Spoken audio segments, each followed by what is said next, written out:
بله دا چې کله انسان پښمني وکړي نو د هغې نه پس د غاښونو خلال پکار دی.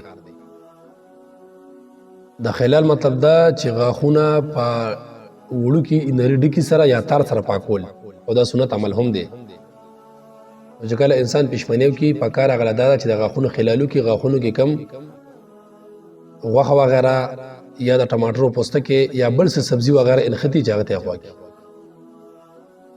او که یو انسان د غاښونو خلالو کو د پښمني نه پس یعنی روجه سٹارټ شوې ده او بیا د په غاښونو کې سسیز انختی نو هغه د تیرې نه بلکې هغه د بهر گزار کی.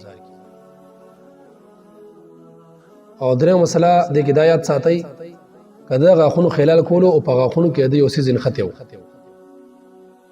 نو اوس دا به د دوه حالونه خالي ني، یا به د چڼې د دانې برابري یا به د چڼې د دانې نه کمی. نو که د خلال کولو او دغه غاښونو کې انختون کې سیز د چڼې د دانې برابرو یا د هغې نه غټو او تیرو کو نو روژه ماته ده، د دې قضا پېشته او کفاره پې نشته. او که چېرته د چڼې د دانې نه کم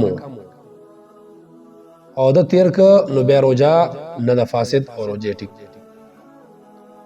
او بل مسله دی کې دا یاد ساتئ که د انسان په غاښونو کې اوسیز انختی او د چڼې د دانې نه کم دی، د غاښونه را بهر که او د خولې نه بیا را بهر که او د هغې نه پس د بیا خولې ته واپس دننه که او تیرې که، نو په دې صورت کې اگر چې دا د چڼې د دانې نه کم هم دی روژه فاسد ده.